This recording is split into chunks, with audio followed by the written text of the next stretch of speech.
Good evening and welcome. This is Primetime News on MITV Plus. I am Layo Shubo for Lauren Shaw. In our top stories for tonight, federal government unveils reforms to fast-track justice, ease prison congestion. Tight security as ADC holds national convention in Abuja. Nigeria crude output misses OPEC quota 8 straight months. And on the foreign scenes, Ukraine strikes drone production, military support deal with Germany. In sports, jailed Senegal fans deny wrongdoing in AFCON final chaos in Morocco. And now the news in details. The federal government has reassured families of military and police officers killed in a recent attack in Shanga local government area of Kebbi State of its continued support and commitment to their welfare.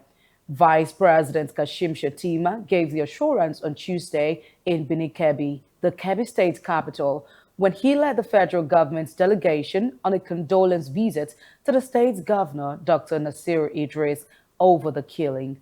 Our correspondent, Folashade Abdusalami, reports. The vice president who represented President Bola Tinubu said the sacrifices of the fallen officers would not be in vain, stressing that the welfare of security personnel and their families remain a top priority. He disclosed that the president has directed the National Emergency Management Agency to provide relief materials to affected families of the fallen heroes and the displaced communities affected by the sad developments. The vice president further commended Governor Idris for infrastructure development and improved investment in education in the state over the past 3 years. Also, if the government and people of Kebbi State the fortitude to bear the irreparable losses. For our gallant troops, Brigade GOC, I want to assure you that the losses are not going to be in vain. We are going to support you robustly too. We appreciate you. We adore you. We respect you. And we take whatever measures that are necessary for you to do your duties as you ought to do. Please extend your condolences to Mr. President, to our fallen heroes. May their souls rest in perfect peace. Kebbi State Governor Nasir Idris, however, commended the federal government's support, noting improvements in security response across the state. He also revealed that the state government has donated 60 million naira to families of the slain officers and resettled displaced communities. And coupled with other attacks here and there that were being getting.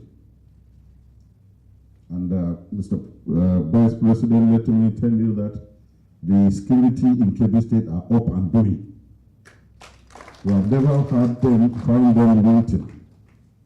Whenever they receive a distress calls, they will avail themselves and they will try as much as they can to do the needful. The visit also included condolences over the death of the Speaker of the Kebbi State House of Assembly, as government officials and traditional rulers called for unity and sustained efforts to restore peace in the state. Folashade Abdusalam, MITV Plus News.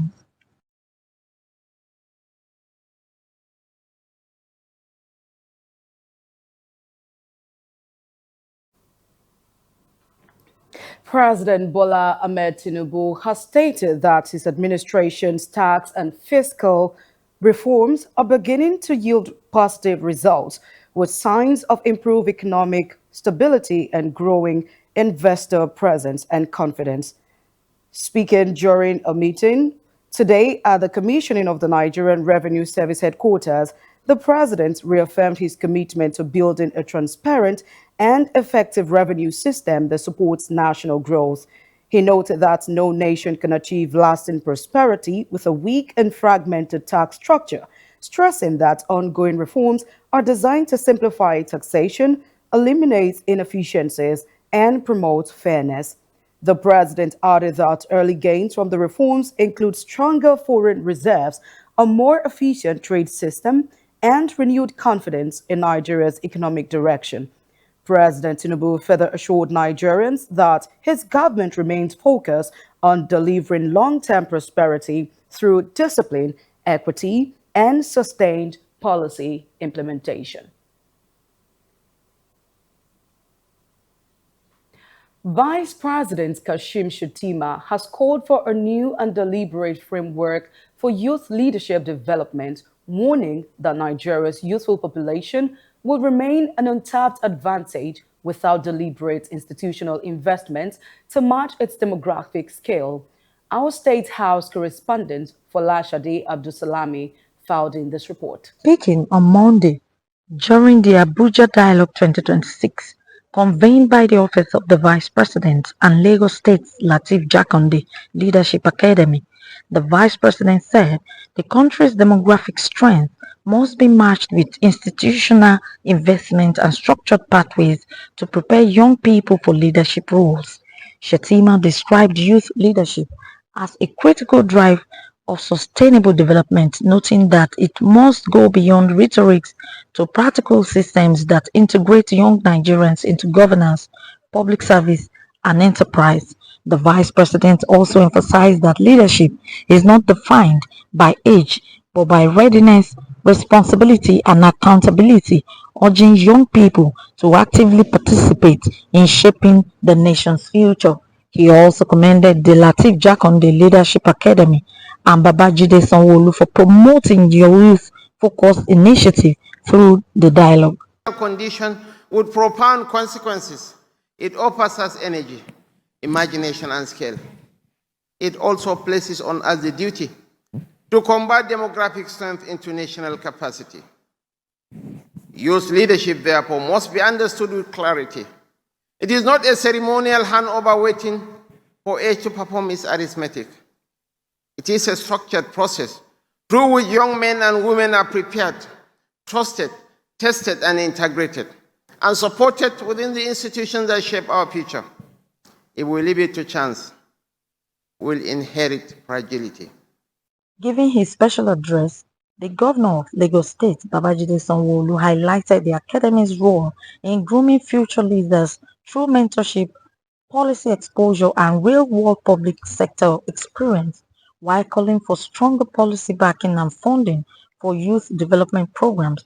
The governor noted that the LJLA sits within a broader ecosystem that includes the Bile Youth Academy, the Lagos State Employment Trust Fund, Youth Focused Skills and Job Creation Program, Digital Literacy and Innovation Initiative, and robust support for entrepreneurship and MSMEs. Need the kind of political will that turns good intentions into functional institutions. The quality and resilience of our public institutions, and as I close, is in the decades to come will depend entirely on the leadership capacity we build for the youth today. And you can see, Mr. Vice President, that these youth are more than ready. They are capable, they are able. If you have listened to some of the things, they are ready to take it up and they are willing, to be given the opportunity to do that. Stakeholders at the event, including government officials and youth leaders, agreed on the need to move youth leadership from policy discussions to actionable programs that will strengthen national development. Build up a large number of young people, developing a tract of the national priorities. We are moving from policy and we want to do it. We are moving from the system we work, but we are working to be a youth and to be part of the system. It is an opportunity to align institutions, strengthen collaboration. I've met a lot of people already, wanting to collaborate with us, and that's really the aim. And move youth leadership from the margins of policy into the center of national planning, budget.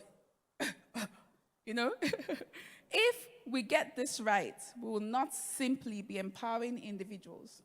We'll be building stronger institutions. The Abuja Dialogue theme, Scaling Excellence.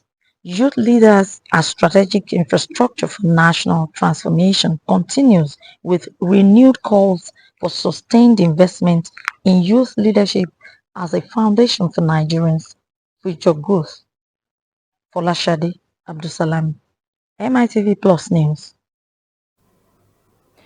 The federal government has taken a major step towards overhauling its criminal justice system with the unveiling of the National Minimum Standards 2025 and the Harmonized Restorative Justice Training Curriculum and Manual 2025, aimed at accelerating justice delivery, reducing prison congestion, and promoting a more humane legal framework.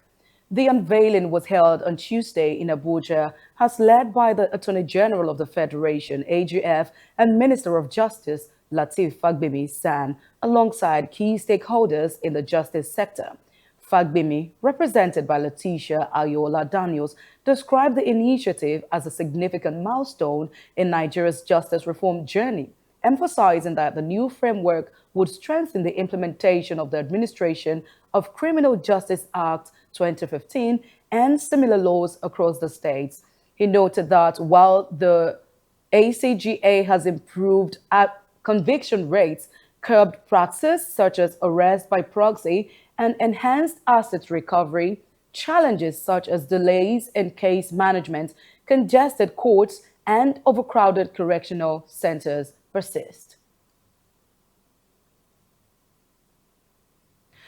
The Supreme Court has fixed April 22, 2026 to hear two separate appeals filed by the Kabiru Tureki-led group of the People's Democratic Party, PDP. The group is seeking to overturn the Court of Appeal's decision invalidating the Ibadan National Convention held on November 15 to 16, 2025. A five-member panel of the Apex Court, led by Justice Lawal Garba, granted the Tureki Group's application for accelerated hearing and departure from the rules to abridge the time for filing briefs of argument.